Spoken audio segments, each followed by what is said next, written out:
Olá, alunos. Espero que continue tudo bem com vocês.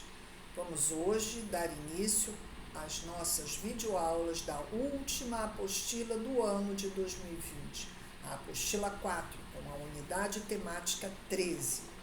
Recomendo principalmente para quem não tem apostila que copiem no caderno os conteúdos dos slides para que na hora de fazer algum trabalho tenha a matéria para consultar, ok? Então vamos lá, Colégio Ari Quintela, 8º ano, Professora Maria de Fátima, unidade temática 13, Europa, ideologias do século XIX. Então a palavra ideologia, né? Vamos explicar o que ela significa. Ela pode ser descrita como uma maneira de se entender o mundo por meio de um conjunto de crenças ou de valores. No século XIX, esse século testemunhou o surgimento de várias ideologias que refletiam sobre assuntos como a realidade industrial, o fim do poder absolutista ou a função do Estado. Ou seja, tratava-se de questões que marcavam a realidade europeia naquele momento. Muitos desses conceitos mantêm-se presentes de alguma forma em nossa sociedade na atualidade e influenciaram importantes eventos do século XIX e do século XX. Então, a ideologia é uma maneira de pensar, mas também sugerindo ações para refletir sobre o que estava acontecendo no momento, ou seja, no século XIX, o fim do poder absolutista, qual a função do Estado, as novas indústrias que estavam surgindo, e isso também se reflete, como diz o texto a seguir, até os dias de hoje. Liberalismo é uma dessas ideologias que surgiu então no século XIX. Objetivava o estudo e a compreensão de mecanismos e funcionamento do capitalismo. Para muitos estudiosos, era também uma forma de aperfeiçoá-lo, ou seja, aperfeiçoar o modo de produção capitalista, né?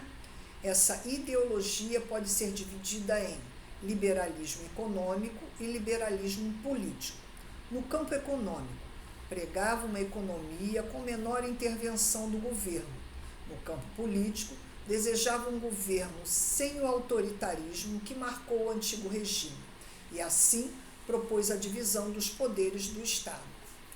As origens do liberalismo podem ser encontradas nas ideias defendidas pelos fisiocratas, grupo de pensadores e economistas franceses do século XVIII, liderados por François Quesnay, que viveu de 1694 a 1774, e Quesnay e outros pensadores defendiam as práticas econômicas que deveriam ser regidas pelas leis naturais, combatendo a interferência do Estado na regulamentação da economia. Essas ideias foram difundidas pelo lema laissez-faire, laissez-passer, le monde de l'ennemi, deixe fazer, deixe passar, que o mundo caminha por si mesmo.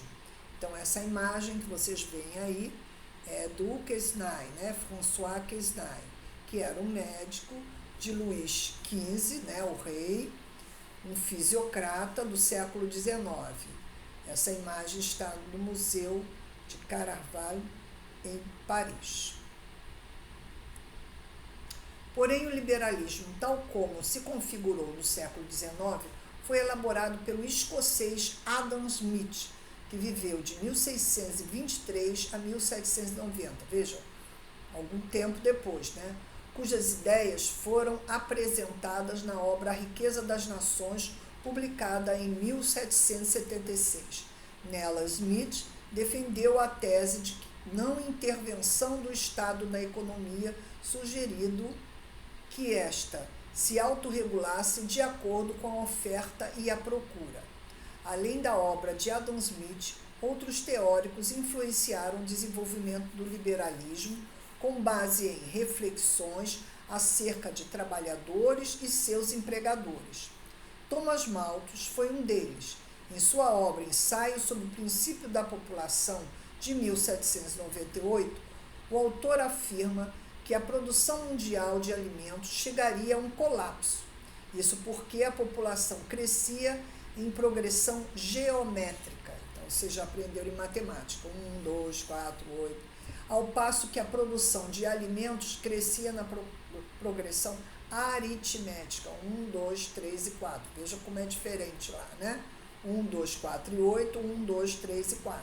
Caberia, então, ao Estado evitar que a população continuasse a se reproduzir de forma desordenada, cumprindo seu papel de zelar pela manutenção da ordem social e permitindo constante desenvolvimento da economia. Essa era a teoria do Thomas Malthus. Mas nessa imagem que nós vimos aí de uma cédula, né, do Banco da Inglaterra de 20 libras, nós vemos a imagem de Adam Smith, tá?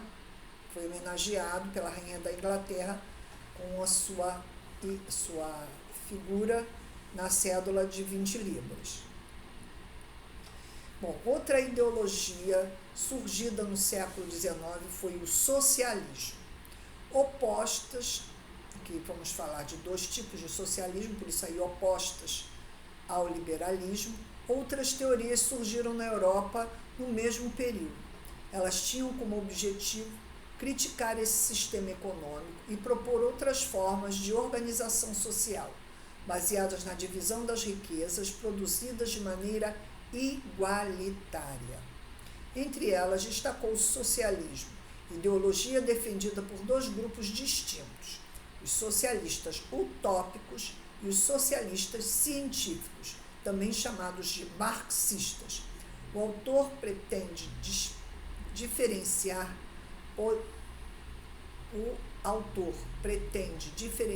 o poder trazido pelo dinheiro do poder trazido pela posse de terras ou títulos nobiliárquicos. A propriedade de terra de títulos de nobreza, de certa forma, prende seus proprietários à região ou à sociedade na qual ele está inserido. A posse do dinheiro, um bem móvel, permite que o seu proprietário gerir sua riqueza onde bem desejar, podendo realizar mudanças radicais em sua vida. Outro fator a ponderar é o de que o título de nobreza ou a terra eram herdados e o dinheiro poderia ser obtido sem um caráter do nascimento em um determinado grupo social, ou seja, mesmo não sendo nobre, você poderia trabalhar e adquirir muito dinheiro e adquirir um bem. Já os que recebiam terras e heranças, né, viviam daquilo que recebiam das suas famílias. Eram 2 grupos distintos. Poderiam ser muito ricos, mas de forma diferenciada era a sua riqueza. Bom, então vamos analisar cada um desses grupos de socialistas. Socialismo utópico. Os socialistas utópicos receberam tal denominação porque por não apresentarem propostas, ou seja, soluções passíveis de serem propostas em prática em larga escala. Os principais socialistas utópicos foram os franceses Saint-Simon, Charles Fourier e o inglês Robert Owen. Por isso a palavra utópico, né, de sonho, algo que não foi atingido. O socialismo científico. Em 1848, foi publicado o Manifesto do Partido Comunista, de autoria de Karl Marx e Friedrich Engels. Esse documento é considerado o marco do surgimento do socialismo científico. Assim como os socialistas utópicos, Karl Marx e Friedrich Engels propunham o fim da exploração do proletariado, né, dos trabalhadores, principalmente das indústrias, que buscavam combatê-las. Mas, diferentemente desses, eles estudaram a sociedade humana sob o ponto de vista econômico, com o objetivo de compreender o sistema capitalista. Os autores iniciaram uma análise de estudo da história, por isso se chama materialismo histórico, né, a teoria de Karl Marx. Para eles, os acontecimentos históricos importantes eram motivados por fatores socioeconômicos, ou seja, o que prevalecia era o desejo de as pessoas acumularem riqueza.